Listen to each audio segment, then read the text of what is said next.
Acho que é importante dizer que a ditadura brasileira ela tinha características muito especiais, então a gente vivia uma ambiguidade muito grande, porque ao mesmo tempo que você tinha uma fase completamente ilegal da prisão, que eram esses primeiros momentos, né, esses primeiros meses, ou para algumas pessoas semanas, dias, que era o momento que você ia para esses doicodes, ou para essas casas de tortura, enfim. Sua prisão era completamente ilegal, aí você não tinha contato com ninguém, nem com família, nem com advogado, nem com ninguém. Mas depois a sua prisão era legalizada. Né? Quando você saía dessa fase pesada, né, a sua prisão era legalizada e você, então, tinha, digamos, acesso, né, a um aparato jurídico bastante precário, mas tinha. Né? Então, a gente frequentava as auditorias militares, todo preso que passasse por essa primeira etapa e não morresse, quer dizer, não fosse assassinado, né? Ou não fosse colocado em liberdade, porque alguns dali mesmo já, né, prenderam muita gente, que do doicode mesmo foi solta. Mas os outros entravam num processo, ou vários processos, e era necessário ter advogado para fazer as defesas, né? O preso, ele, na auditoria, ele tentava, então, como regra geral, ele tentava desqualificar aquele depoimento, denunciar as torturas, e aí, de acordo com a discussão política feita nos presídios, com os respectivos coletivos políticos, havia uma espécie de definição, alguns iam fazer a chamada defesa política. Geralmente, aqueles companheiros, aquelas companheiras que estavam envolvidos em ações armadas de alta gravidade na lei da ditadura, que estavam ali fadados a décadas de prisão, sentenças condenatórias como aconteceram, a pena de morte. Alguém em algum momento falou na Ilha das Flores que os advogados, que o Lênin considerava que os advogados eram personagens não confiáveis. Então, que você tinha que desconfiar sempre dos advogados, que eles sempre iam ter uma linha de defesa que era legalista e contra os interesses da Revolução. Então, a gente tratava os advogados meio a pontapés, meio jogando duro, né? E onde discutir com o Paulo, ele chega para mim e diz assim, a sua linha de defesa é um suicídio, você vai ser condenado de graça, porque você está facilitando o jogo. Eu achei assim, esse cara, não posso fazer outra coisa, eu não posso negar que eu sou presidente da Uni. Ele disse, não, tudo bem, pô, então, o resto eu estou negando, pô, mas agora o que eu vou fazer? Tem 5 depoimentos dizendo que eu sou da P, pô, não tem muita saída.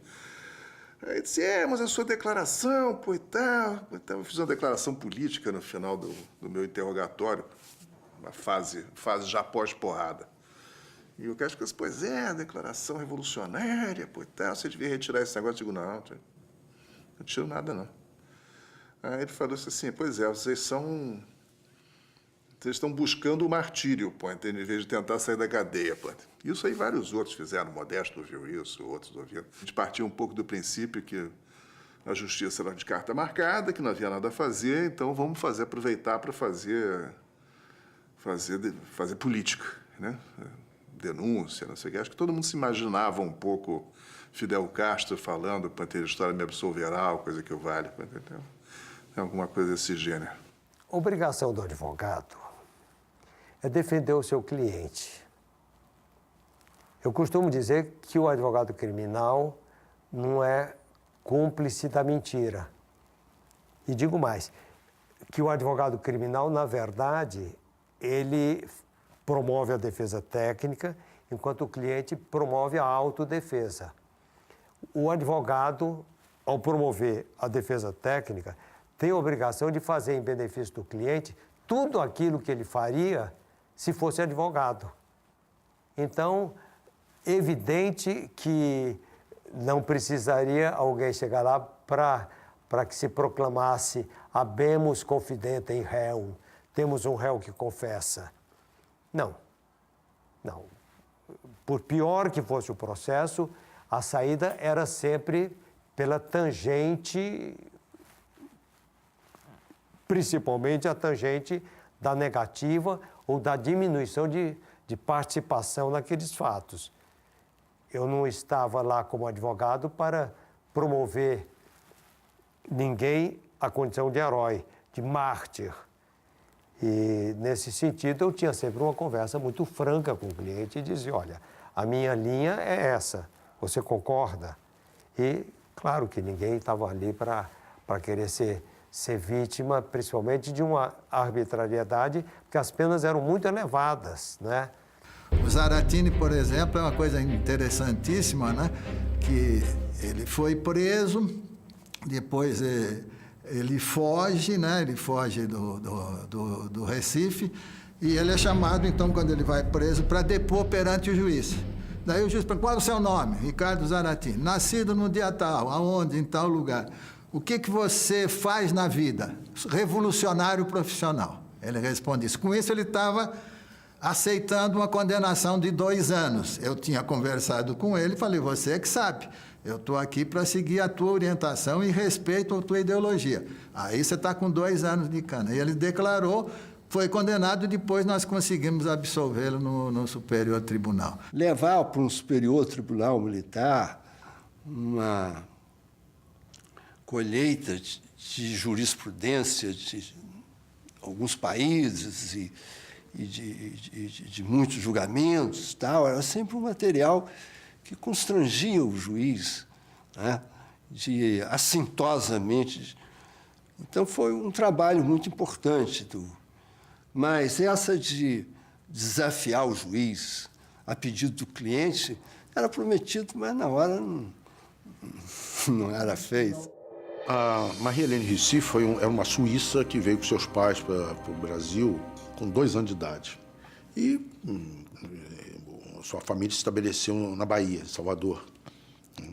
E durante a sua vida universitária, ela participou de um movimento estudantil, chegou a ser presa e foi condenada na Lei de Segurança. Enquanto o habeas corpus aguardava, né, o julgamento, eu fui procurado pelo embaixador da Suíça no Brasil. Estive com ele umas 2 ou 3 vezes.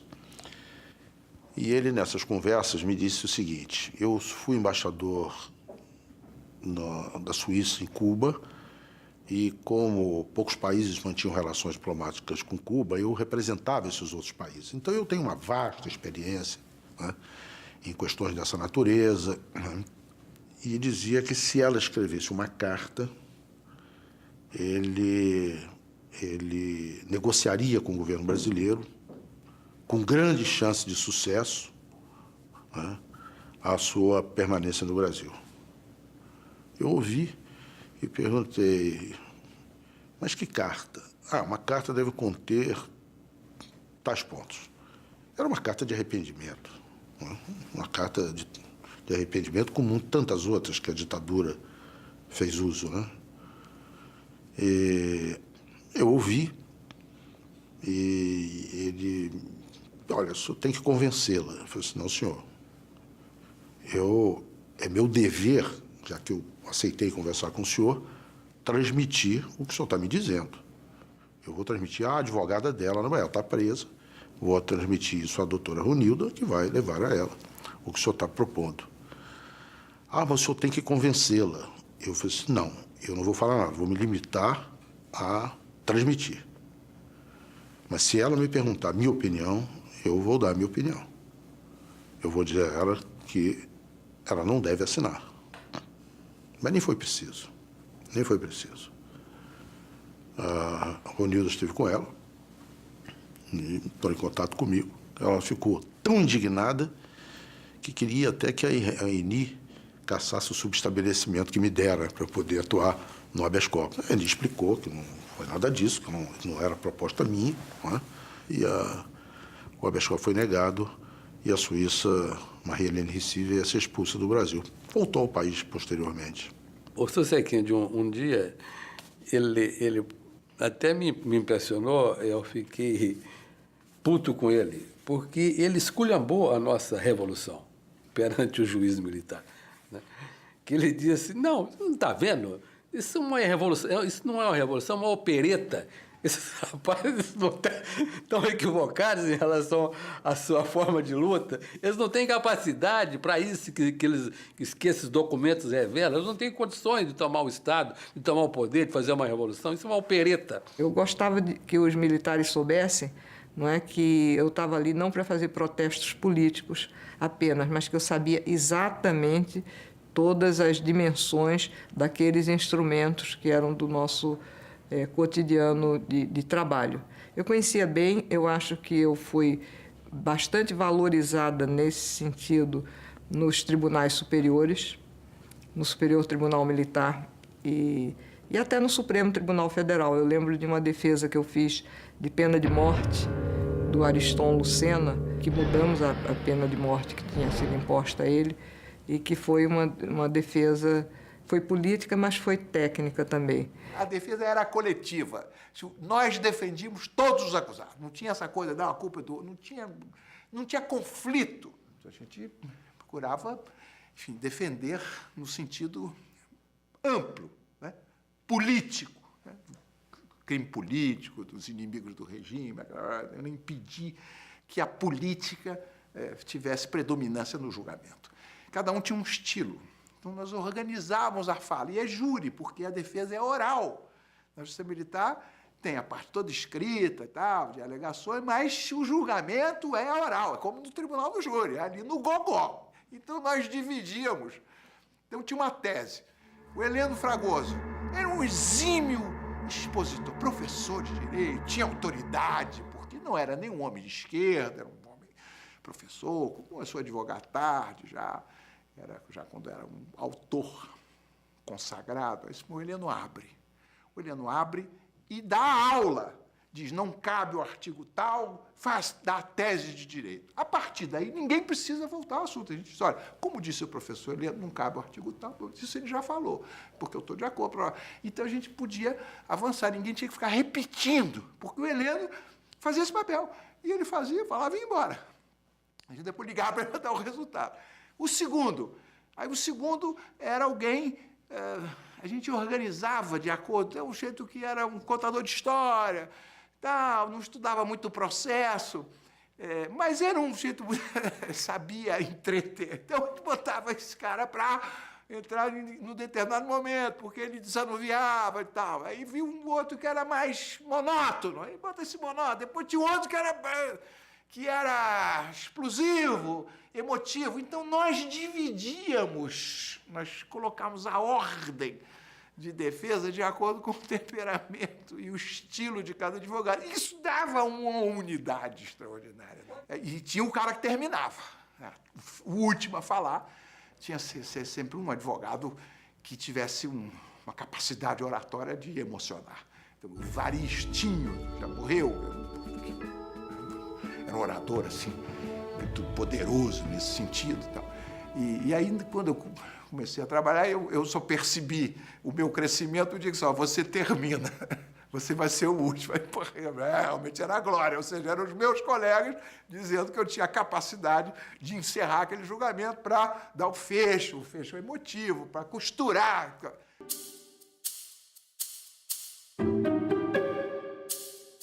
Se você quiser rir, a gente pode rir da tristeza brasileira do período. Posso contar histórias de rir nesse período de chorar. Naquela época, você viveu. Quem era jovem, com cara de estudante, era suspeito. Se tivesse barba, que se usava na época, o jovem gostava de cabeludo. E esse rapaz jovem dava o azar que ele estava com um livro embaixo de braço, perto da universidade. Claro, era um subversivo para a polícia. Foi preso e estava para ser arrebentado e torturado porque encontraram lá uma anotação lá, Mayakovsky. Ele tinha que dar conta daquele espião que estava em Recife. Ele anda, que esse espião fuja. Um tal de Mayakovsky. E não adiantava ele explicar quem era Mayakovsky, o poeta russo, etc. Pois bem, quando o chefe ia torturá-lo, o chefe perguntou, que barulho é esse aí? Olha aí, chefe, não quer dizer onde está o espião russo, Mayakovsky. Aí o chefe, muito circunspecto, olhou e soprou. Seu burro, você não vê que são dois? Um é o espião brasileiro, amigo dele, chamado Maia. O outro é Tsiolkovsky. Ele tem que dar conta dos dois. Os advogados comunistas tinham uma organização de base do Partido Comunista, que, como teve em todas as épocas e tal, mas na ditadura vivia clandestinamente, secretamente, fazendo reuniões cuidadosas e tal. um colega, que era, aliás, um colega de escritório do Modesto, conseguiu uma casa da irmã dele, que simpatizava e tal, e que era fora, não tinha nome, aparecendo em nada e tal, e emprestou a casa na Rua das Laranjeiras, um apartamento, para fazer a reunião do partido, da base. Então, a reunião era às 8 horas da noite, tinha que entrar um a cada 5 minutos, então começava a entrar desde as 7 horas, né?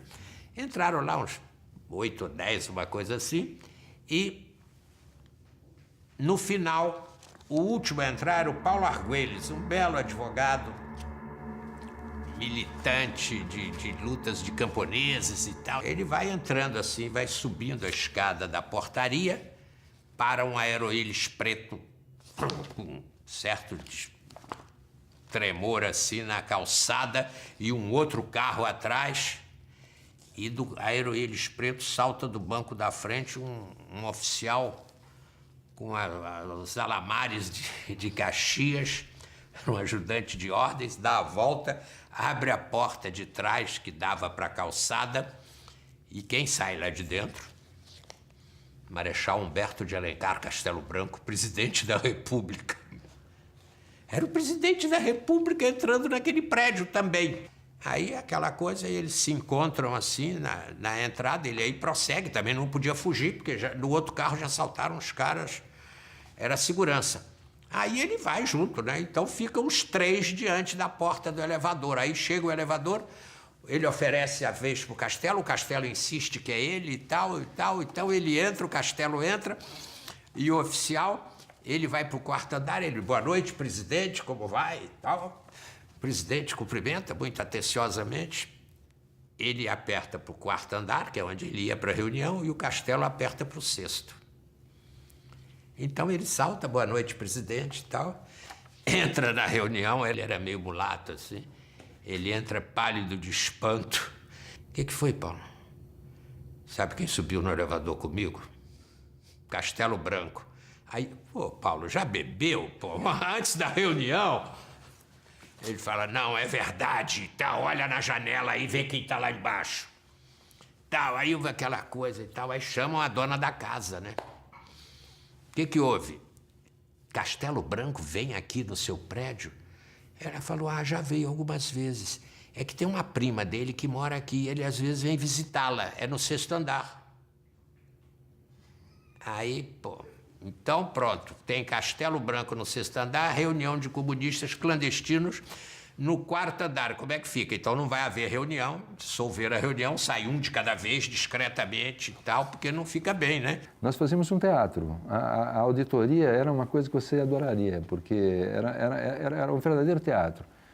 Era o promotor, o advogado, tudo certinho, os juízes, né? Um militar sisudo e tal, mas totalmente do lado do exército, os militares sorteados, né? A gente já sabia qual é o resultado final, mas tinha que fazer aquilo. E era importante, os clientes queriam, porque era importante ser absolvido, claro, né? Mas era importante também denunciar a tortura, era importante dizer o que aconteceu, era importante denunciar a violação da lei da ditadura. A lei da ditadura era violada. E às vezes com essas defesas tinham alguns efeitos razoáveis, né? Eu defendi um menino chamado Fernando, depois ele foi enveredou pela área artística, e o Fernando foi absolvido.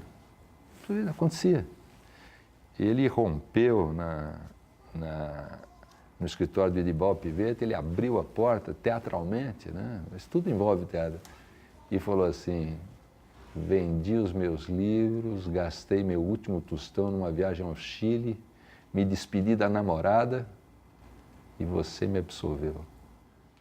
E a Ronilda me liga e diz, olha, naquele tempo não tinha xerox, era termofax, era aquele papel amarelo, enfim. E correio, né? Não tinha e-mail. Tem um julgamento dos meninos aqui da Bahia, você pode defender. Manda aí, manda alegações, manda apelação, manda alguma coisa para a gente ver o que é. Tá bom, vamos mandar pelo correio. Chegou pelo correio, né? As razões de apelação da Ronilda lá, com os dados, para ver que ele defendeu os 5, tantas pessoas lá, um grupo. Quando eu olhei, era o grupo de um partido que chamava Partido Operário Revolucionário Retado e Armado. A sigla era porra. Eu olhei aquilo e falei, pô, não é possível. Condenados a 12 anos, 15 anos e tal. Eu fui para a tribuna. Falei, bom, como eu vou sair dessa? Eu vou tentar fazer uma graça, né? Fui para a tribuna, um soco na mesa e disse, porra! Aí, por um segundo, o presidente do tribunal pôs o dedo na campainha, chamar os fuzileiros, mandar me prender. E aí, daqueles segundos, é o nome da organização. Os caras, isso não é sério, isso é coisa de baiano, esses meninos aqui, bobagem, depois partido porra, esse partido porra. Isso, olha, isso tem 40 anos, você fala em porra 40 anos atrás, impensável, naquele ambiente com oficiais generais e tal. Eu achei que eles iam achar, que bom, isso, achar graça e iam absolver. Eles ficaram indignados, confirmaram, até aumentaram a pena. No meu escritório, nós tínhamos 3 telefones, ou seja, 3 números. Eu achava que um deles estava grampeado, que era uma coisa até grosseira, né? Um chiado. E nós tínhamos uma secretária que tinha um sobrinho que era engenheiro da Tele Brasília. E aí ela pediu ao sobrinho que verificasse se havia alguma escuta telefônica naquele número determinado. Aí ele veio com a resposta, tá sim, mas vocês têm mais outros 2 telefones e os 3 estão grampeados. Eu falava aí, comuniquei isso aos colegas, né? Inclusive a Eni, né? Mas a Eni tem aquele jeito dela, atirado, né? Ela procurava desmoralizar, né? Aquele que estava grampeando, ou aqueles que tomariam conhecimento da conversa telefônica, né? E dizia que, porque é um sargento, esse sargento é o capitão, ele não sabe que a esposa dele, a mulher dele, nesse momento, está lá conversando com o sargento, coisas desse tipo, assim, né? Então, num baixo nível danado, mas com o intuito de desmoralizar a ação dos censores, né? Junto com 3 ou 4 amigos, nós fomos para um restaurante almoçar num sábado ao meio-dia e pedimos para o garçom uma cachaça à la Brizola. E o garçom não entendeu bem. E a cachaça de macho, de homem que tem coragem, de homem que luta pelo bem-estar social do povo e que agora vive exilado no Uruguai. E um cidadão que estava presente nessa churrascaria telefonou para o DOPS. E nós fomos todos presos, bem na hora do meio-dia. Fomos levados pelo DOPS e eles começaram a nos engambelar. Olha, o delegado vai vir vocês, não chegou ainda. E já eram 5 ou 6 horas da tarde e esse tal de delegado não tinha comparecido para nos ouvir. E me deu uma louca. Eu levantei e disse, olha, eu tenho compromisso amanhã, eu vou viajar, eu vou advogar, tenho uma audiência em Torres, até logo, passe bem, se quiserem, vocês sabem onde é o meu escritório, me intimem que eu venho aqui depor. E saí, eles ficaram abobados, não disseram nada, e eu saí do DOPS. A audiência estava começando. O conselho e o juiz lá estavam interrogando um marinheiro, com a escolta de cada lado. E o marinheiro estava sendo acusado da prática de pederastia. Aí eu entrei, sentei lá toda garbosa, eu era menina, né? Aí o juiz, esse, já chegou na Justiça Militar com fama de que sabia muito bem o português. E aí ele virou para o soldadinho, o marinheiro, e disse assim, o senhor está sendo acusado de ter percorrido os caminhos da lascívia. É verdadeira essa acusação? Aí o soldado falou, Aí ele falou assim, meu senhor, o senhor está sendo acusado de atos ilícitos, libidinosos. O que o senhor tem a dizer? Ele falou, atos o quê, doutor? Aí, aqui quem pergunta sou eu. Mas, doutor, eu não estou entendendo. Ele falou, meu senhor, o senhor praticou ato de homossexualismo com o tenente? O rapaz bateu as botas, bateu continência e diz, doutor, eu comi, mas foi sob ordem.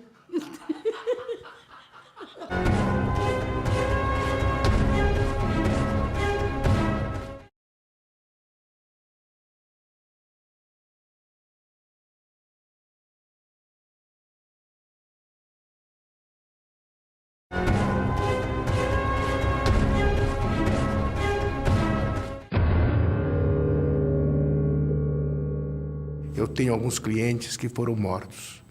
E alguns clientes que eu defendi, mesmo sabendo que estavam mortos. E eu me lembro que eu disse na auditoria, na presença desse juiz, o Nelson Machado Guimarães, na presença dele, eu disse que eu estava defendendo uma memória, quando na realidade eu estava vocacionado a defender liberdades. Mas, na realidade, muitos daqueles que foram mortos foram defendidos na justiça militar. Um exemplo mais marcante para mim foi Eleni Ferreira Teles Guariba. Eu me tornei amigo dela e do Zé Olavo, companheiro dela, e ela passou a frequentar o meu escritório. E eu levava de vez em quando, ou era assim, o pombo correio, de bilhetinhos de amor de um para o outro. Eu falei, mas Eleni, nada de passar informação política, é só amor. Não, é só amor. Então eu levava para o Zé Olavo devolvia, etc. Até que, em determinado dia, o procurador da República, o representante do Ministério Público na segunda auditoria, Durval Ayrton Moura Araújo, se não me engano o nome inteiro dele, ele me procura e fala, Zé Carlos, por uma questão de lealdade, eu quero dizer a você o seguinte, eu pedi a preventiva de Eleni outra vez. Mas por quê? É que eu tive informações de que ela voltou à militância. Então eu pedi, eu estou te falando isso por uma questão ética. Eu falei, muito obrigado, eu fico surpreso com a sua informação. Mas veja bem, ela não deve saber. Bom, eu saí de lá e telefonei para Eleni, chegando no escritório. Para Eleni, preciso conversar com você com urgência. Ela, então eu vou já para o seu escritório. Não, não venha. Eu estou muito ocupado hoje e eu vou precisar sair. Mas às 8 em ponto eu vou precisar sair de casa. E quando eu falei 8 em ponto, é óbvio que a palavra ponto foi logo entendida como sendo é o meu encontro, porque o ponto era na linguagem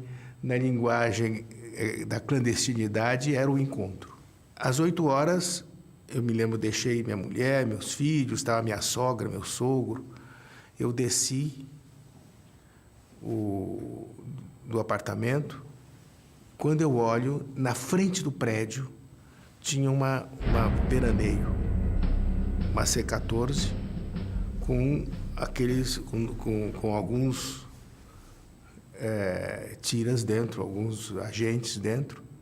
E é claro que não precisa estar uniformizado, porque todos têm a mesma cara, têm o mesmo jeito. Eu falei, meu Deus, DOI-CODE na porta de casa, na hora que eu vou encontrar com a Eleni. Eu pensei, vamos ser presos. Eu vou para a porta e eu vejo a Eleni vindo na minha direção. Na hora que a Eleni se aproxima, eu dou um abraço nela. Eu abracei e falei, Eleni, cuidado, o DOI-CODE está aí olhando. E você foi pedida a sua prisão preventiva. Outra vez? Falei, outra vez. Eu reparei que ela estava com o cabelo tingido. Ela falou assim, eu vou embora. E aí ela foi para o Rio de Janeiro.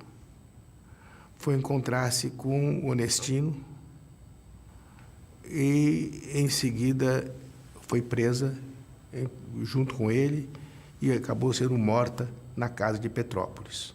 Eu fui instrumento desta violência. Eu fui usado, porque no momento em que o Durval Moura Araújo, que é uma pessoa que, para mim, marcada pela traição, no momento em que ele me fala que ela ia ser, que tinha pedido a prisão dela, ele estava querendo que eu contasse. E é claro que eu, como advogado, iria contar. E o fato de estar lá, o DOI-CODE no meu apartamento, tudo isso, quer dizer, eles reconstituíram todo o trajeto da Eleni a partir da minha pessoa.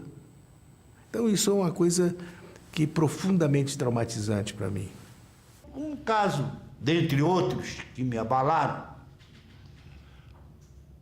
foi o de José Mendes de Sarroris, que era um sargento que estava perseguido. Era um perseguido político. E eu achava que ele, enquanto não fosse preso, não deveria se apresentar, porque ele seria inexoravelmente condenado em uma situação difícil, e nem sei como seria a vida dele. Ele era muito... Ele tivera uma posição política muito atuante e era muito odiado.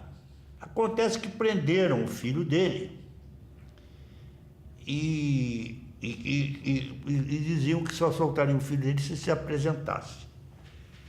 Ele me procurou, eu disse, olha, eu não vou te apresentar porque eles vão te matar. Tenho quase certeza, pelos dados que eu sinto, eles vão te matar. O que eles podem fazer, o filho não praticou nada, eles vão ter que soltar seu filho. Não acredito que o ódio não é dirigido a seu filho. Mas ele, não sei se pressionado pela família, qual foi por ele mesmo, o coração dele, ele se apresentou, soltou o filho e lá mataram ele.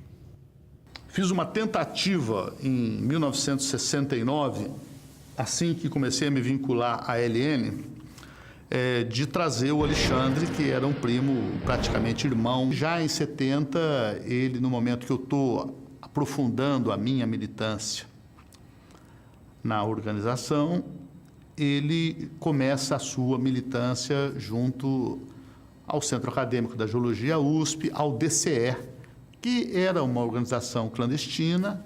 Na virada de 72 já ocorre um episódio em que ele vem me visitar na casa de detenção. E vem visitar depois de eu insistir muitas vezes para que ele não viesse. Então ele veio, e eu entendo que a vinda dele, a insistência de vir me visitar contra as recomendações minhas, perigo disso, aponta no sentido de que ele não tivesse o envolvimento que o DOI-CODE diz que ele tinha quando matou.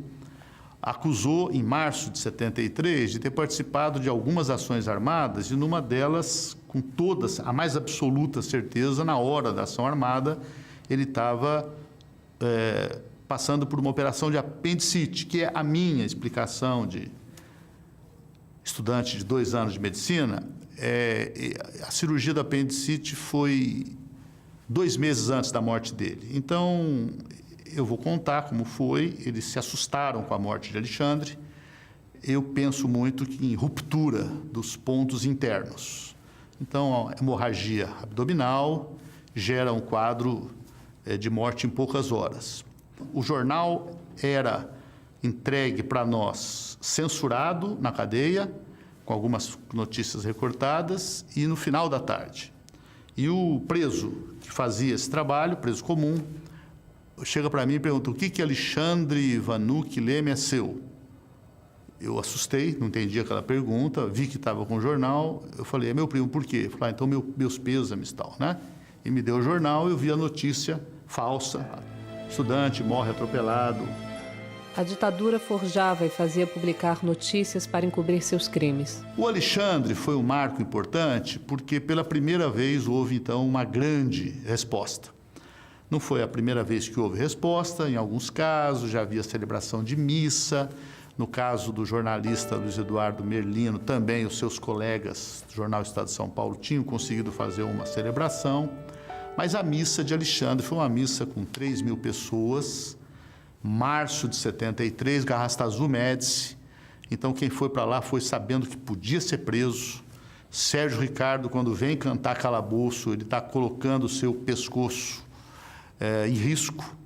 Dom Paulo Evaristo Arnes celebrou, Dom Angélico Sândalo Bernardino concelebrou, foi feita uma homilia. Quem canta traz um motivo que se explica no cantar. é filho de Aquiles, também tem seu calcanhar. Por isso o verso é a bis do que eu queria explicar. Cala o peito, cala o beijo, calabouço, calabouço. Nascido em 1911, José Ferreira de Almeida saiu de Piracaia para São Paulo. Fez carreira na Guarda Civil e, com a extinção da Guarda em 1969, virou tenente da Polícia Militar. Segundo Nazaré, sua esposa, o tenente só tinha ideias avançadas demais para o período, já que lutava por salários melhores e fazia outras reivindicações para sua categoria. Ele ficou preso numa cela ao lado da minha. Eu fui preso no dia 3 e no dia 7 de agosto, se não me falha a memória, ele foi assassinado. Morreu sob tortura, enforcado. Apareceu da mesma forma pela justificativa que o do Herzog. Vladimir Herzog se apresentou espontaneamente para um depoimento. E as circunstâncias da morte eram muito parecidas. No caso do Vlado, foi dado como enforcado, como suicida. Fiel filho era um operário, um homem ligado com a família. E o crime dele, se é que se pode considerar esse crime, né, quer dizer, um absurdo, foi de que ele estava distribuindo o jornal A Voz Operária entre os metalúrgicos, os operários.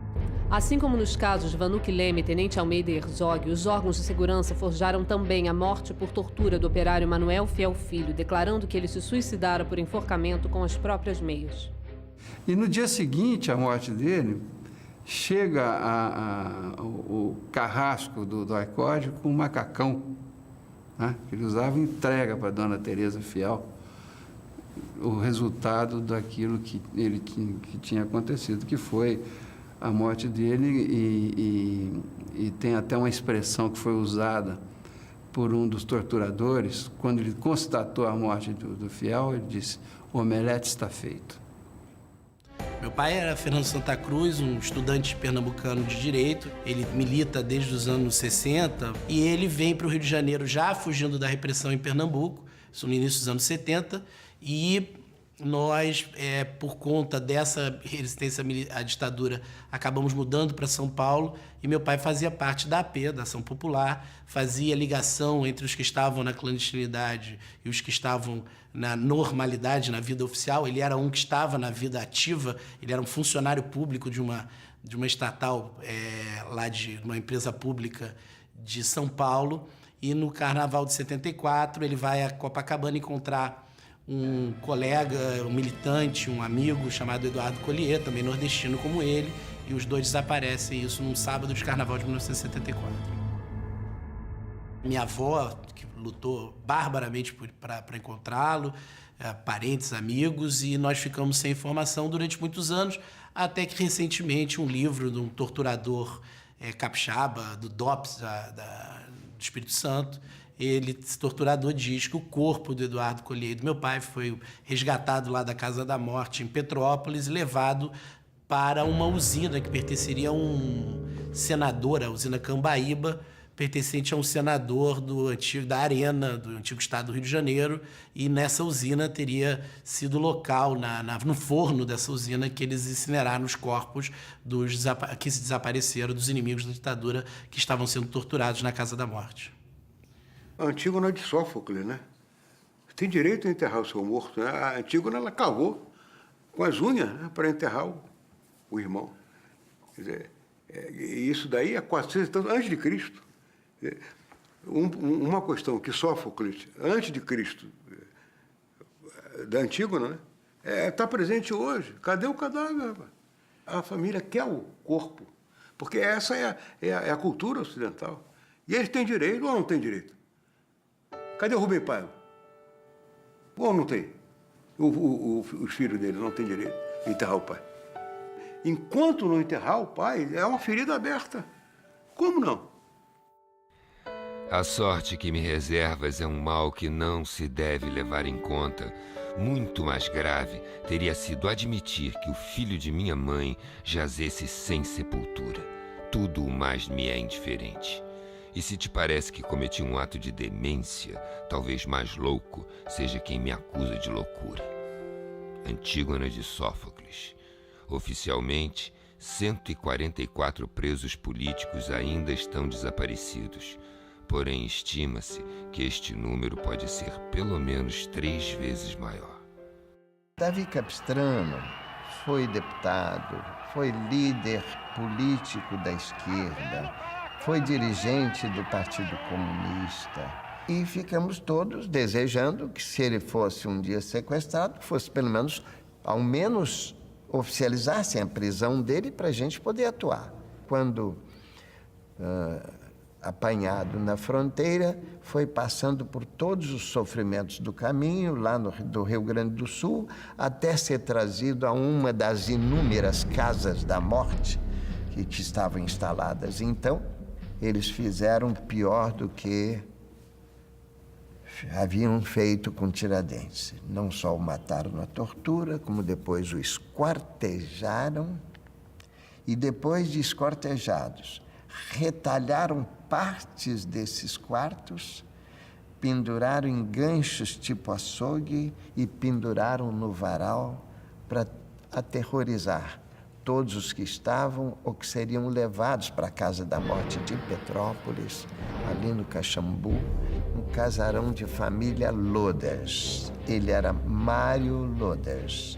Que eu saiba, escapou apenas uma pessoa levada para lá, escapou por, digamos, milagre. E outra, parece que escapou outra, mas nós não sabemos quem é. E essa que escapou se chama Inês Etienne. Deitada e com os olhos vendados, fui conduzida para uma casa que, com o decorrer do tempo, descobri situar-se em Petrópolis. Chegando ao local, uma casa de fino acabamento, fui colocada numa cama de campanha, cuja roupa estava marcada com as iniciais CIE, Centro de Informação do Exército.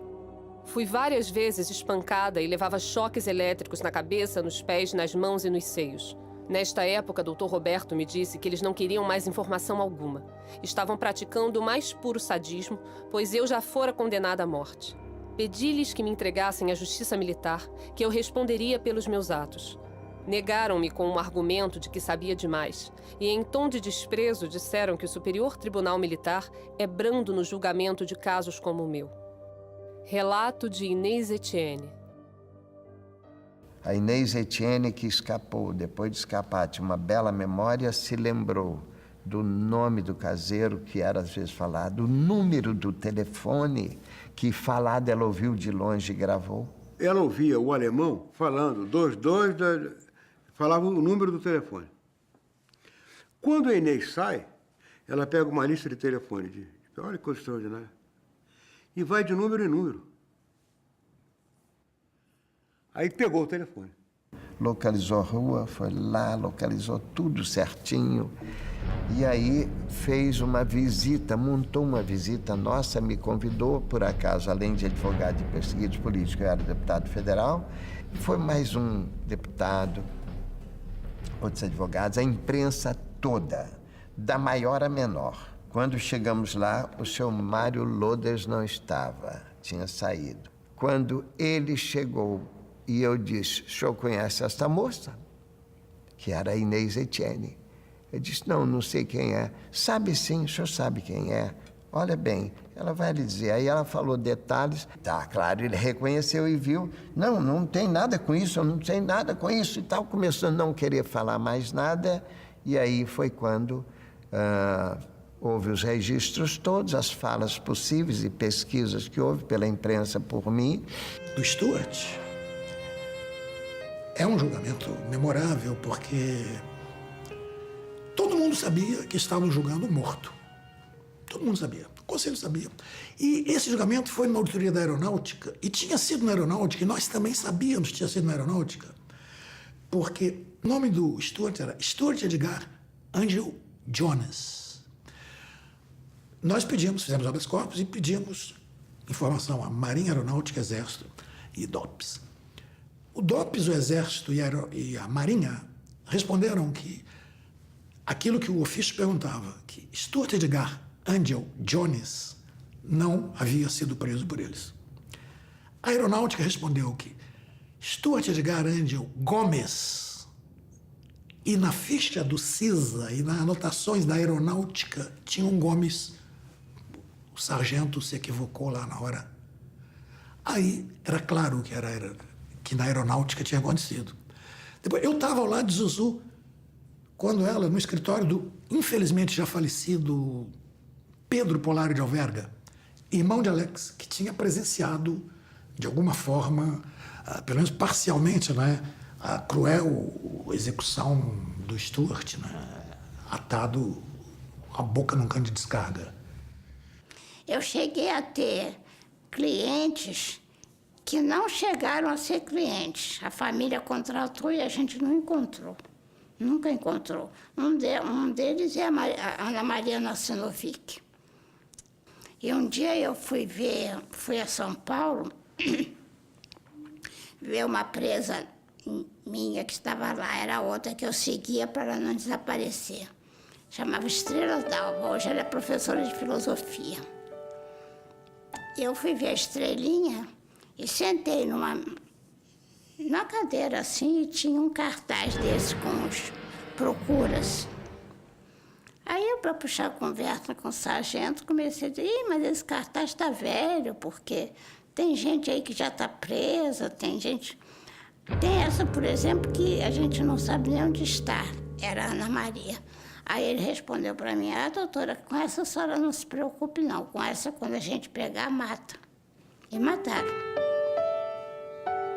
No dia 10 de novembro de 1972, no Jornal Nacional, o Cid Moreira lê uma nota oficial do Primeiro Exército, dando conta de que foi morta num tiroteio a terrorista Aurora Maria Nascimento Furtado.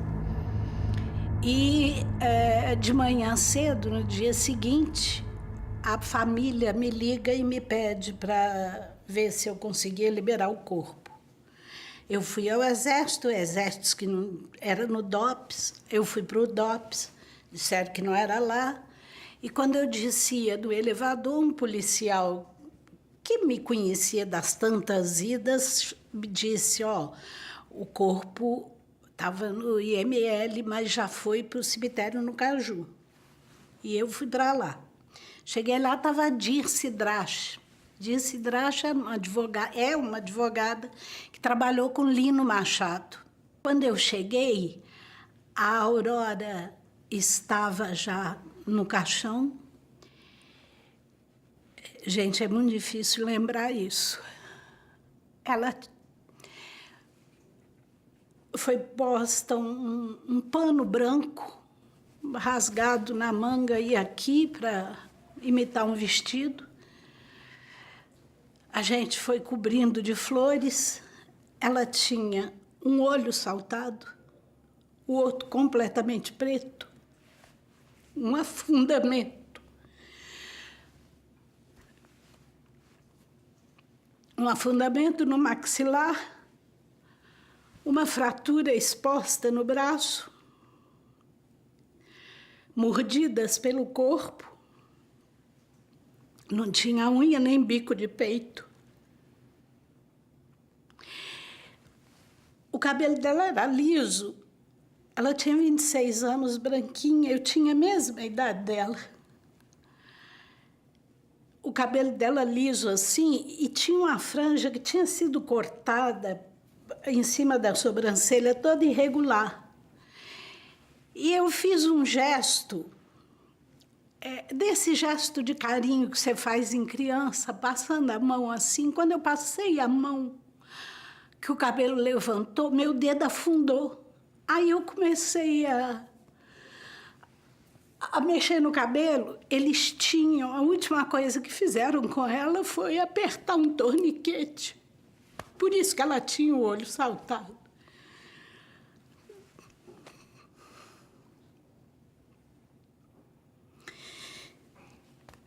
Quer dizer, a única prova é a minha palavra e a da Dirce. O pior disso é que eu tenho certeza que os homens que fizeram isso com ela eram os mesmos que estavam lá. Até a ambulância sair com o corpo dela, para São Paulo. A gente tratou de botar muita flor nela para ver se os pais não percebiam. Desculpa.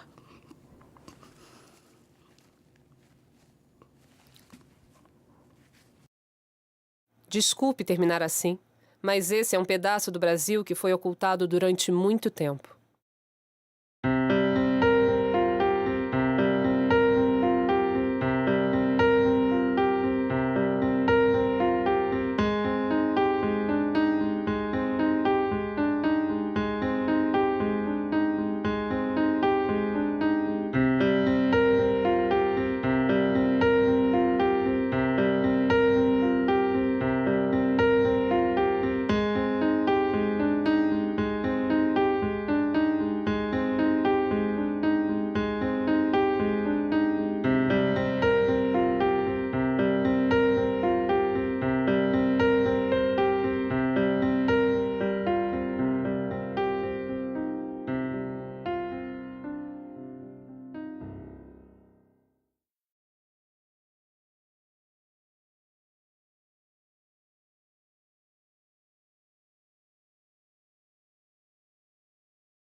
Acho que é importante dizer que a ditadura brasileira ela tinha características muito especiais, então a gente vivia uma ambiguidade muito grande, porque ao mesmo tempo que você tinha uma fase completamente ilegal da prisão, que eram esses primeiros momentos, né, esses primeiros meses, ou para algumas pessoas semanas, dias, que era o momento que você ia para esses doicodes, ou para essas casas de tortura, enfim.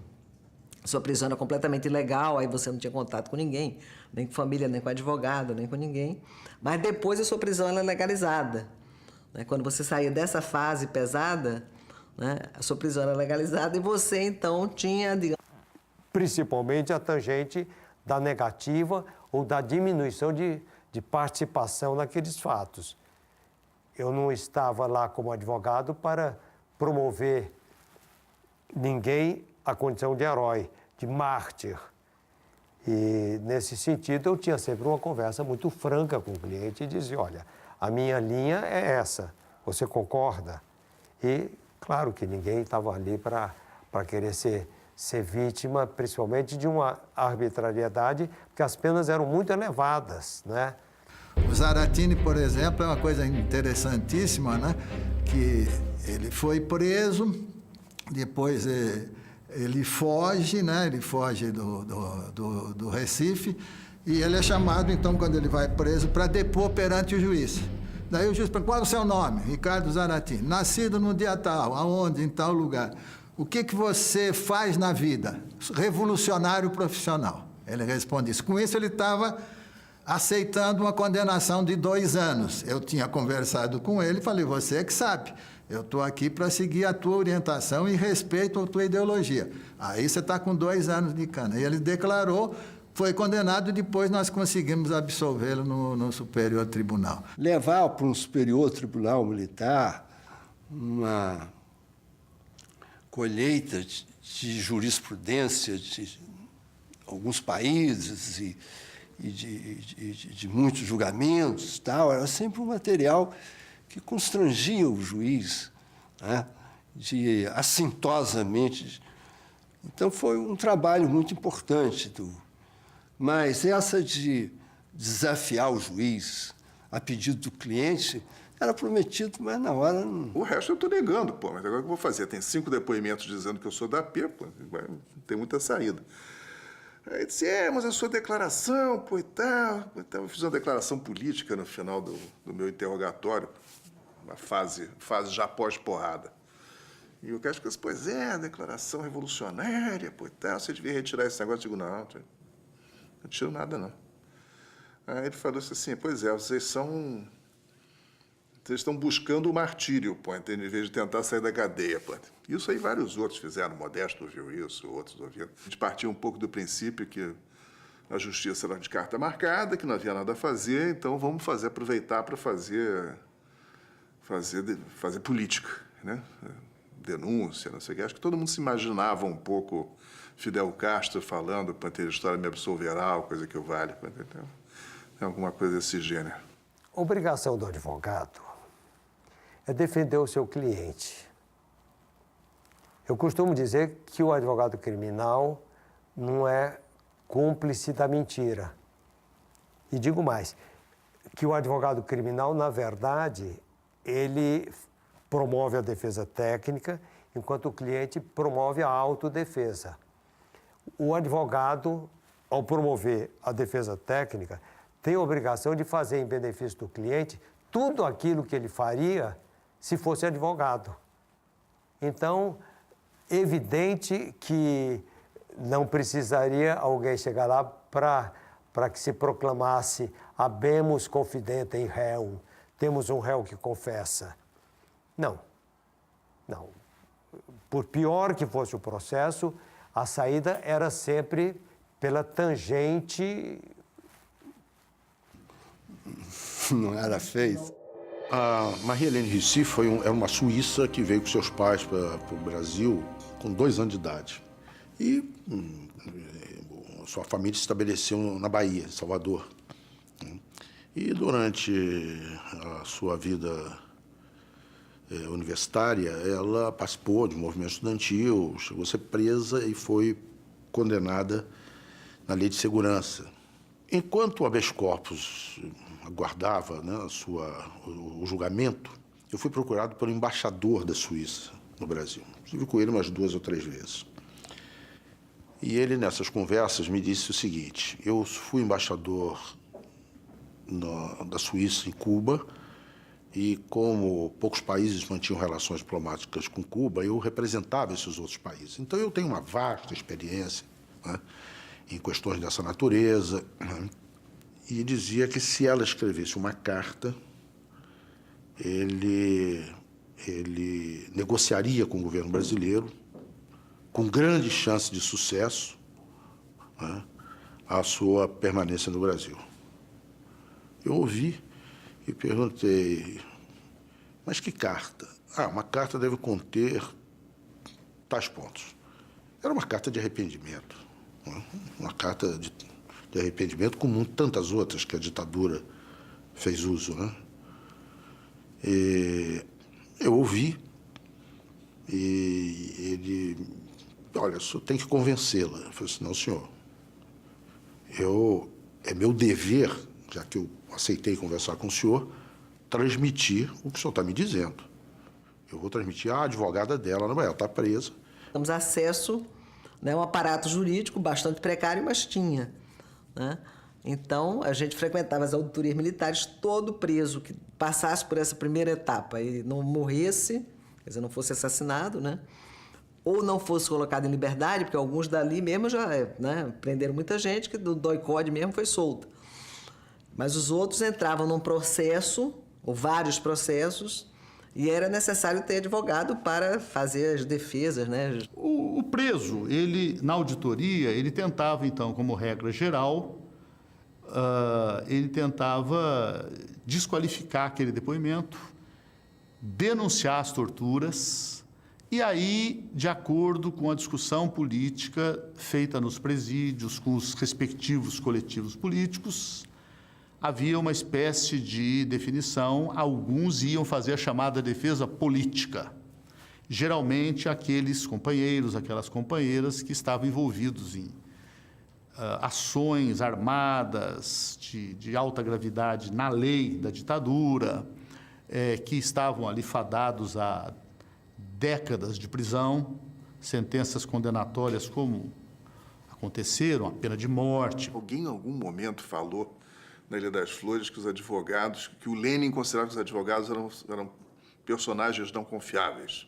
Então, que você tinha que desconfiar sempre dos advogados, que eles sempre iam ter uma linha de defesa que era legalista e contra os interesses da Revolução. Então, a gente tratava os advogados meio a pontapés, meio jogando duro, né? E onde discutir com o Paulo, ele chega para mim e diz assim, a sua linha de defesa é um suicídio, você vai ser condenado de graça, porque você está facilitando o jogo. Eu achei assim, esse cara, não posso fazer outra coisa, eu não posso negar que eu sou presidente da UNE. Ele disse, não, tudo bem, tá de um.